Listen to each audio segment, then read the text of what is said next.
on YouTube already. I started last year on October 9th, 2008, and right now it's already been a full year.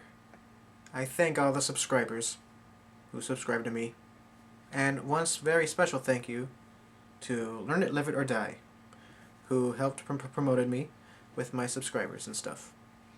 So, I thank you, man. Anyway, this video here is going to be about me explaining about my Jeff and Taylor comic series, which I have brought up, but a lot of you really don't know what it is. I'll tell you what it is. It's just a comic book series about two teenage boys and misadventures. It may sound a bit cliche, but it isn't. I'll try to explain in full detail because the whole idea seems so easy and simple, but it's so very hard to explain, and I have a lot of things I want to explain, but it's not, it's like 2 hours worth, and I only have 10 minutes. So, what is Jeff and Taylor? Well, I just said that to you, but the differences between this comic and other ones is that this doesn't have to do with any superheroes. It doesn't have to do with any deep storylines like you see in a lot of graphic novels today. It's just all pure fun. It's like a salute to the... It's like I've been heavily influenced by the cartoons from the 90s and stuff, where every episode is just characters having fun, basically telling us a story, and not trying so hard to teach a lesson. Because I believe all of you guys are smart. All of you guys know what a lesson is, and I bet you all know that drugs are bad, and lying to your friends are bad, and when you tell a friend you'll keep a secret, you better keep it. It's one of those things where if you watch a bunch of the Disney shows that they keep bashing it into your heads, lessons that we already know, and they're so obvious. What I try to do with my lessons in my Jeff and Taylor comic is go with a little subtlety. It's like, for instance, if I have a character smoking, I make sure they're like a bad guy or an old person. Now, I'm not insulting. I don't mean to insult any of you guys who smoke, but it's your choice. It's just the general thought. Also, the characters in my Jeff and Taylor series, well, there are 40 main characters and a whole bunch of minor characters, and over 40 villains throughout the whole series. That's right, two teenage boys get to face with villains, and they don't have to be school bullies or soccer moms. Some of them are evil video game consoles, even an evil ghost, an extreme feminist, corporate CEOs, and small disobedient children who throw knives at you, vampires, evil clones, robbers, and zombified sorority girls. The list goes on and on.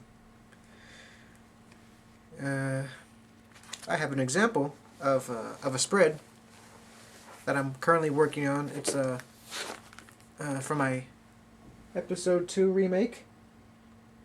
This is where Jeff and Taylor go against these 4 beautiful high school girls in a car race in the junkyard. I have a 10-page preview in my MySpace page, and so yeah. And the list that I'm looking at right now, I have the whole series planned out. It's a 100-episode series. You can see the list right here. This is the first 50, or the first, this is the first 56 here, and then the rest right here. 100 episodes, and then the series will end. because I believe any series has to have an end. Because one main reason. When you see a good show and it starts out good, in the future, it would produce a bunch of mediocre episodes. Like with SpongeBob. The episodes used to be good. Right now, the episodes are just a whole bunch of jokes together. It even happened with the Rugrats, where, and I know the whole series is very good, I know. I was a big fan. But the very new episodes of the Rugrats that back in the 2000s really lacked because they added new characters and stuff.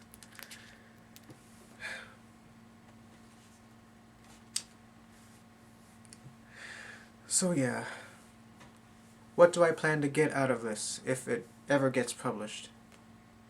Well, it's not about the money for me. All I want is to have it out there and to provide people with something entertaining to read.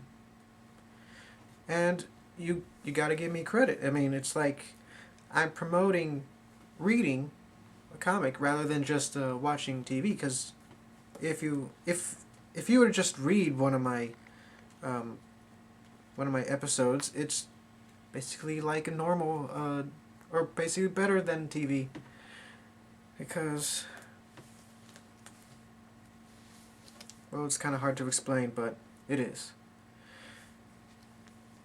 Well, let's see here. I'm currently working on a remake of episode 2 right now, and working on episode 6 at the same time during this very busy semester of high school.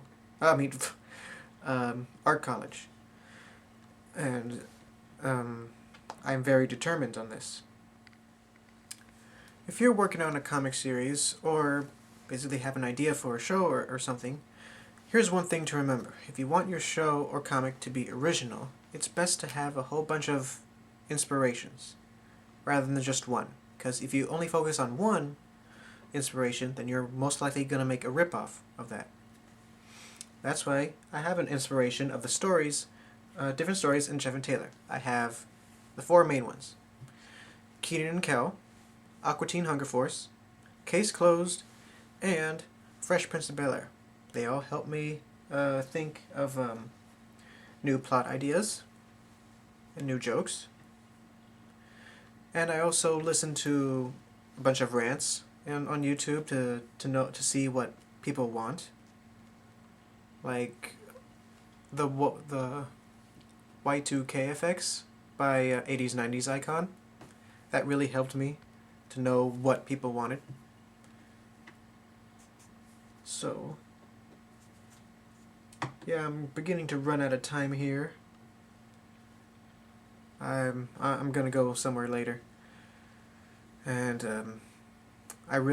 and if you're still here, if you haven't left already, I really thank you for listening to this very boring video, and I hope you understand where I'm going with this.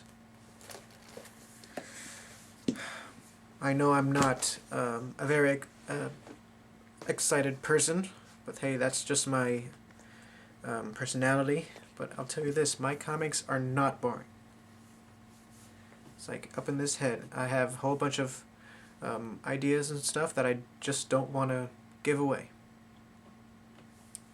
It's not me being greedy, it's just me just being careful on what to say, because you never know, somebody might steal it. I'm not too big on the copyright thing like Viacom is, but I did copyright my characters, and hopefully I'll get my certificate from the copyright people back, maybe this month, who knows. And I really thank you for this whole year. I'll get better with my videos, I promise. And goodbye.